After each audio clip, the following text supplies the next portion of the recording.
Thanks so much for being with us. First story this hour takes us to Iraq, where millions of Muslims are walking to the holy city of Karbala to commemorate the day of Arba'in.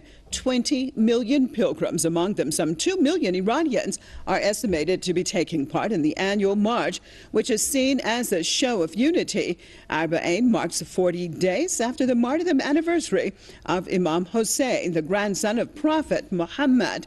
The third Shia Imam and dozens of his companions were martyred on the battleground of Karbala more than 13 centuries ago. Security is tight in and around the city ahead of Arba'in, which will take place on November the 21st. Let's cross over to the UK, joined by Shabir Hassan Ali, activist and Islamic scholar. Thank you so much for being with us. We're talking about more than 20 million people this year gathering in Karbala, between Najaf and Karbala. What is it, Mr. Hassan Ali, about the situation, something that took place more than 1,300 years ago, would draw so many people to a region that is actually quite dangerous usually? I think one of the things that needs to be understood in order to understand this huge movement of population from, like you say, Najaf to Karbala, and even across the world, people are commemorating the nights of Arba'in, is that Imam Hussein, he stood for everything that was right, that was just.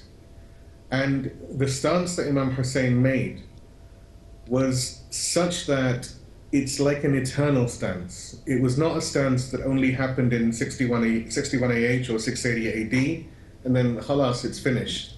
The way the stance was, the fact that it provides a continuous inspiration for anyone who has eyes to see and who wants to liberate themselves from the shackles of a despotic tyrant or from an oppressive environment or an oppressive regime.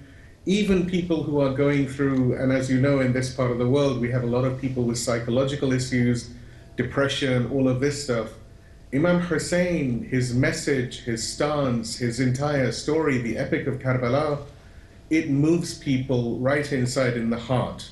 And it can help alleviate all of these things. It's a story of hope. And hope is, as you know, eternal. Now, with the situation in Iraq, of course, we hear that, you know, Daesh and all of these psychos, these Zionist-backed terrorists, want to turn around and kill these people and blow up this place and blow up that place. But actually, the problem is that the people who love Imam Hussein are people who have turned around and followed the stance of Imam Hussein, where he said that this tyrant, this evil despot, he wants to place us between two choices, between that of salvation and that of humiliation. And one of the slogans that people recite connected to Imam Hussein is Hayhata minna dhilla, which means we will never succumb to humiliation. And so these Daeshis and Zionists and all these people who want to turn around and threaten and make press releases and say, oh, you know, it's very dangerous to go to Iraq and this, that, and the other for this march, they need to understand that death is not something which frightens the lovers of Hussein, because the lovers of Hussein know that this world is transitory. It's a temporary place. It's not an eternal place. It's not the be-all and end-all.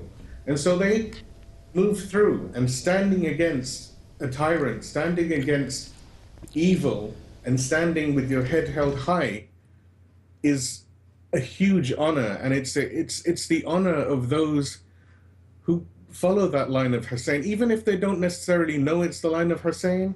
Those people who stand against tyranny with their heads held up high, these people are the lovers of Hussein.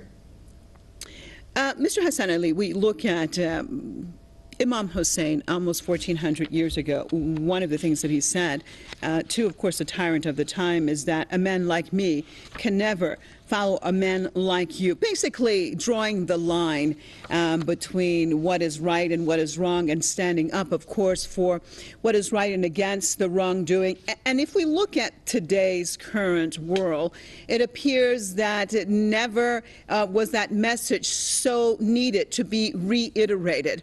And I want to talk about that aspect about it. The key to this having happened more than 1,300 years ago, and as I'm talking to you, we're showing actually live images coming out of Karbala with millions and millions of people, of course, gathered there. And then the tyrant, who was the king at the time, or at least part of the power brokers, if you want to say, at the time, actually is probably cursed by just millions and millions of people. What is the message that can be given even today for the oppressed and also oppressors from Imam Hussein? I think if the oppressors have even the most modicum of intelligence, they need to understand that if they examine Yazid, if we look at, for example, certain power structures in the Middle East region, such as the children of Saud, the children of Khalifa, the Zionists, you have the American Empire, you sadly have the government that I live within. All of these people, they are extremely arrogant. They have this arrogance that we know best. We know better than everyone. And the free people turn around to them like Imam Hussein. And we say that, look, someone like us who believes in freedom, who believes in justice, who believes in truth, can never bow down to someone like you, who, while speaking about truth and justice and everything, do exactly the opposite. Your actions don't reflect your words, essentially. And so for the oppressor, if the oppressor has any intelligence, any brains, they need to look and see what happened to people like Yazid. What was the aqibah? What was the end of people like Yazid? Today, like you said rightly, you have millions of people across the world cursing the name of Yazid. Cursing the name of Yazid. And it should be noted, this is not only Shia Muslims, this is all Muslims and all freedom lovers. They curse the tyrant Yazid. And in every age, like some of our teachers have taught us, and some of the books have said, that in every age there is a Yazid and there is a Hussein. And we have to find who is the Hussein and who is the Yazid. And we must oppose the Yazid of our time. And we must support the Hussein of our time. Now in our time, we can see that you have the people in Lebanon, in Palestine. You have the people in Yemen. You have the people in Iraq, in Syria. In all over the world who are oppressed. You have the oppressed people of America. You have the homeless people here in England. You have the people who can't even afford to put food on their table across the world. You have the people of Greece, everywhere in the world. All of these people are being subjugated by a tyrannical system that says that we care about the people, that we love the people, we want to help the people, this, that, and the other, but their actions reflect something completely different. And all these people should realize and should appreciate that when the oppressed cries out in pain, then all of humanity, all of Allah, all of the universe listens, and it takes note.